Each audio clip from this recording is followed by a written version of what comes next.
A través del Lente de Urban, un video podcast de Urban Photograph. Bienvenido 2025. A través del Lente de Urban en nuestro cuarto capítulo. Empezamos este año dando un agradecimiento especial a quienes nos aportan con sus comentarios y con las vistas que tenemos en nuestro canal.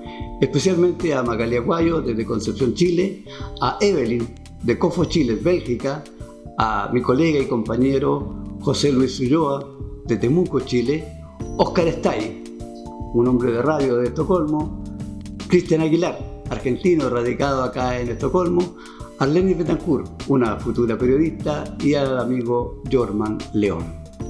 Queremos también mencionar especialmente a Francisco Contreras por sus comentarios, a Oscar Díaz por sus sugerencias, a Tomás Celada por sus aportes, a Raúl Negret por sus recomendaciones, a Seba Alón por su contribución y difusión de este canal a través de sus redes sociales. Síganlo a él también. A Danilo Santangelo, director de teatro, actor, por sus aportes técnicos y sus consejos que nos da día a día. Y especialmente a Ricardo Aros, publicista de Chile, quien nos da su asesoramiento técnico para que este podcast sea cada día mejor. También un gran agradecimiento al equipo técnico que forma este podcast. Nuestro ayudante Iara Ayala, quien desde un par de semanas nos está acompañando desde Colombia para ayudarnos en nuestras grabaciones, tanto del podcast como de nuestras redes sociales. A mi compañera Jacqueline Franco, quien está a cargo de la producción y cámara del podcast. Y especialmente a nuestra directora y editora Jessica López, desde Argentina. Gracias y bienvenido 2025. Retomamos nuestro podcast a través del Lente de Urban. Hoy, nuestro cuarto capítulo. La fotografía ya estaba en marcha, pero su progreso era imparable. Aún quedaba mucho camino por recorrer y por investigar.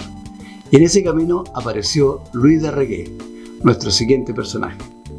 Sus investigaciones tendrán su punto álgido en el desarrollo del daguerrotipo. Sin embargo, ¿justifica al fin el uso de determinados medios? No te vayas sin haber descubierto el oscuro origen del daguerrotipo. ¿Preparado? Empezamos. Sus inicios están vinculados al mundo de la farándula, primero subiéndose a los escenarios para después continuar como escenógrafo. Para ello se trasladó a París, donde llegó a realizar un espectáculo ilusionista en la Ópera de París, el diorama. El invento consistía en un decorado de varios planos recortados que, gracias a la combinación de pinturas opacas y transparentes y mediante un juego de luces adecuado, producía un efecto óptico de tridimensionalidad.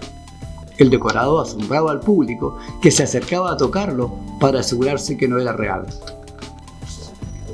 Gracias a esto, un conocido lo puso en contacto con Nietzsche en 1826, con el que investigaría acerca de la fotografía. Nietzsche llevaba muchos años de investigación y estaba despilfarrando su fortuna. El sentimiento de haber dedicado su vida a una quimera y la necesidad de sacar algún provecho material de todo ello le impulsó a formalizar un acuerdo de colaboración con de Regué en 1829. En ese contrato se reconocía a Nietzsche como el inventor de la heliografía, pero nada más. La relación entre ambos parecía bastante fluida. Ambos trabajan por separado informando a la otra parte de sus descubrimientos. Pero lo cierto es que aunque a veces lo hacían de manera espontánea, muchas otras eran más reticentes. Trabajaron con placas sensibles de plata, cobre y cristal, haciendo uso de vapores para ennegrecer la imagen. 4 años después del inicio de su colaboración, Nietzsche cae enfermo y tan solo 2 días después fallece. Su hijo ocupa su puesto en la sociedad, pero ya nada volvería a ser igual. Acuciado por una situación económica complicada, Isidore Nietzsche acepta cambiar los términos del contrato. Permite así que el nombre de su padre desaparezca de los documentos de investigación que ambos compartieron. Luis de Regué aprovechó para cambiar el nombre de heliografía por el de daguerrotipo. Hay quienes considerarían una traición la actitud de de Regué, otros simplemente verían una oportunidad. Pero sin ese efímero contrato entre ambos no habría existido el desarrollo del daguerrotipo. Estamos en una época de la historia donde casi todo lleva el prefijo la primera vez. Es tiempo de investigación, de descubrimientos, pero sobre todo de dejar evidencias póstumas que han sido descubiertas con el paso de los siglos. Por aquella época, varios investigadores en diferentes partes, Inglaterra, Francia, Brasil, ya estaban tras la pista para mejorar el proceso. Louis Darregué tenía que darse prisa para ganar la carrera. Cuentan que un suceso casual le facilitó el camino. Descartadas las placas de peltre, se dedicó a cubrir placas de cobre con yoduro de plata, que luego exponía en la cámara oscura. Los tiempos de exposición eran de más de media hora y la poca sensibilidad del proceso no producía imágenes visibles. En 1835, un caso claro de serendipia solucionó el problema. ¿Qué es serendipia? Es un hallazgo que se produce de forma casual. Bueno, Darregué había guardado en un armario una placa expuesta, pero que no se había producido ninguna imagen. Después de varios días, se topó con dicha placa y observó que ofrecía una débil imagen. ¿Cómo se había revelado la imagen latente de la placa? La respuesta estaba en un termómetro roto que estaba dentro del armario. Los vapores de mercurio que había desprendido habían revelado la placa. Un daguerrotipo es una placa de cobre con un recubrimiento de plata pulida sobre la que se encuentra una imagen de gran detalle y nitidez. Son piezas únicas e irrepetibles, ya que la placa se introduce en la cámara obteniendo un solo positivo directo. Las zonas claras están formadas por una amalgama de mercurio y plata, y las zonas oscuras son solo plata pulida que refleja una superficie negra. En 1839, rumores de que países extranjeros estaban detrás del descubrimiento de Louis-Jacques Darregué animaron al gobierno francés, que compró la patente de Darregué para ofrecerla al mundo. El 19 de agosto de 1839 se presentó el descubrimiento en una sala abarrotada de público y corresponsales extranjeros de medio mundo. Darregué recibió una renta vitalicia de 6.000 francos y 4.000 para la familia de Nietzsche, y junto con su cuñado construyó cámaras de daguerrotipia que vendían por 400 francos. En un año, en París se fabricaron más de 400.000 ejemplares que iban numerados y firmados por Darregué. La popularidad alcanzada por el invento propició la aparición de talleres, de revistas especializadas, así como fábricas de suministros fotográficos. En 1838 se tomó, la que ustedes están viendo, se cree es la primera fotografía de personas vivas. La imagen muestra una calle muy concurrida del Boulevard del Temple parisino. Sin embargo, debido al largo tiempo de exposición para impresionar la imagen, no aparece el tráfico u otros transeúntes. Las únicas excepciones son un hombre y un chiquillo que limpiaba sus botas. Según una investigación, ambos son actores ubicados allí por Darregué, quien a sabiendas del largo tiempo de exposición aseguró la incapacidad de la técnica fotográfica de aquel momento para dejar registro de la intensa actividad humana de ese lugar. Por ello, permanecieron parados por largo tiempo, todo el tiempo que tardó la exposición del daguerrotipo. Y hay algo más. ¿Qué es ese algo más? Pues que Darregué también fue la primera persona en fotografiar la luna. Lo hizo un 2 de enero de 1823.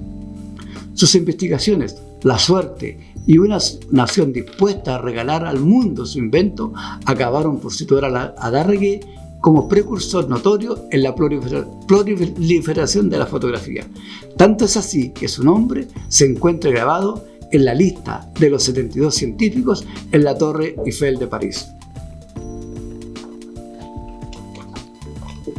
En los programas que he realizado, puede que una de las palabras más recurrentes hasta ahora ha sido fotografía. Como dije en el primer programa, Sir John Herschel fue el primero en utilizar el término fotografía. ¿Dónde y cuándo? Bueno, ahora te lo cuento. Al hablar de John Herschel, debemos tener en cuenta que hablamos de un gran matemático, astrónomo y químico, entre otras cosas. No en vano su padre fue el descubridor de Urano. Así, tras muchos años de investigación y descubrimiento, fue nombrado Sir. Pero bueno, volvamos a la fotografía, un campo donde también destacó de sobremanera. En programas anteriores quedó patente la relación entre la fotografía y la química en sus primeros compases. Las investigaciones de Herschel le permitieron descubrir el sulfito sódico, un componente químico ideal para la fijación de imágenes. Aún hoy en día, muchos de los fijadores fotográficos lo contienen como un compuesto principal. Y no solo eso, sino que también fue el inventor de la cianotipia, un método basado en unos compuestos químicos difíciles de recordar que daba como resultado fotos en blanco y azul cian. Pero ya hablaremos más adelante en profundidad del tema con la primera fotógrafa de la historia, de la que tengo constancia. Herschel realizó un experimento de refracción de la luz ya descubierto por Isaac Newton, pero a diferencia de él, su fin era de aprender cuánto calor desprendía cada color del espectro luminoso. Con ello, acabó por descubrir los rayos caloríficos, los que más tarde se llamarían rayos infrarrojos. Y si pensabas que este era el final, aún hay más. Gracias a él se empezaron a usar términos fotográficos especializados, y aquí te dejo algunos de estos términos. Emulsión. Con ello se refería a los haluros de plata que constituían la base de la placa fotográfica. Negativo fotográfico. Aludía de esta forma a la imagen resultante donde las partes en las que había incidido la luz se ven de color oscuro, mientras donde no haya incidido se veían en forma transparente. Positivo fotográfico. No es más que la imagen final procesada desde el negativo en el que se muestra la realidad. En aquellos tiempos solo existían gamas de blanco al negro, ya que la fotografía a color aún no había sido descubierta. Y finalmente, snapshot. Con el avance de la calidad de los componentes químicos de la película fotográfica, mejoró la sensibilidad, llegando a la velocidad de 1/10 de segundo. Como consecuencia, comenzaron a realizarse los primeros retratos instantáneos. Cuenta la historia que el verdadero inventor de la fotografía fue Sir John Herschel. Lo cierto es que hasta entonces nadie había usado el término fotografía. Puede que sus predecesores usaran palabras relacionadas con el arte como cuadro de imagen o relacionados con el proceso químico, o quizás no.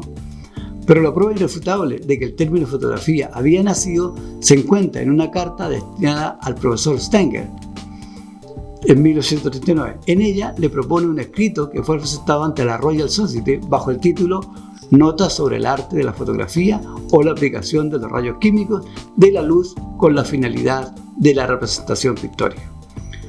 Para hacerlo se basó en la etimología del término, de la que, por si no te acuerdas, ya hablamos en el primer capítulo. Hablar de Herschel es bastante motivante. Catalogó estrellas, nebulosas y cuerpos celestes en el hemisferio sur. Solo espero que les haya despertado un poco el interés de conocer a este fotógrafo, digámoslo así, inventor de la fotografía también.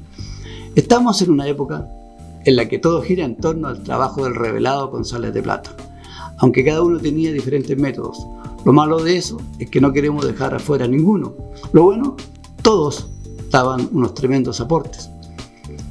Ahora hablaremos de un contemporáneo de Darreguer y Herschel, no es otro que el británico William Fox Talbot. Un buen día, durante su viaje de novios, sentado frente al lago Como en Suiza, su incapacidad para el dibujo lo hizo soñar con la posibilidad de imprimir de forma perdurable aquellas imágenes naturales y que permaneciesen fijadas en el papel. De regreso a Inglaterra, comenzó a trabajar en el arte de fijar una sombra. Fue en la mansión familiar de Lacote Abbey en Worcester donde desarrolló un método en el cual, al poner plantas en contacto directo con un papel previamente emulsionado en una solución de cloruro de plata, sensible a la luz, lograba captar la silueta de los vegetales. El resultado, conocido como esquigrafía o dibujo fotogénico, sentó las bases del calotipo que generó el primer negativo fotográfico. Sus experimentos los llevaba en la intimidad de su familia, compartiendo con ellos sus resultados. Su única intención era perfeccionar el proceso y proteger sus intereses. Pero en enero de 1839, la prensa hacía pública la invención del francés Louis Darreguer, el daguerrotipo. Fue considerado entonces el único proceso fotográfico capaz de producir una imagen. Talbot se vio entonces presionado por las circunstancias. No tuvo más remedio que hacer público su descubrimiento.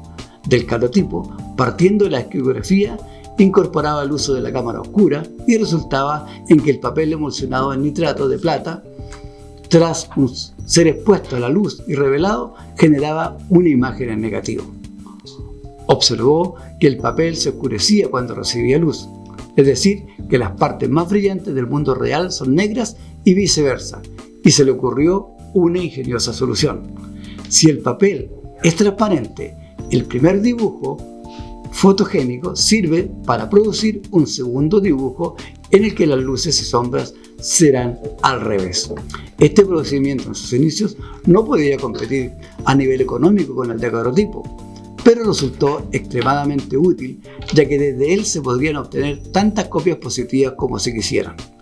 Al contrario que su rival, que generaba una imagen única, este fue el factor diferencial que hizo al negativo crecer junto con el emergente mercado editorial de mediados del siglo XIX. En su obra El lápiz de la naturaleza, que trata sobre la confirmación de su procedimiento, que su procedimiento era viable a nivel económico, a la vez sus 6 volúmenes pusieron de manifiesto el potencial de la fotografía como documento y refuerzo tanto para la ciencia como para la industria. Este libro contiene 24 trabajos realizados con esta técnica, además de una serie de textos que exploraban las posibilidades visuales que ofrecía en aquellos primeros pasos la fotografía. Con este comentario sobre este texto de William Fox, cerramos este 4º capítulo de nuestro podcast. Espero les haya gustado y que nos acompañen en los siguientes capítulos. Gracias y suscríbanse a mi canal de YouTube, denle a la campanita para recibir las notificaciones y así no perderse ningún programa. Gracias. A través del Lente de Urban, un video podcast de Urban Photograph.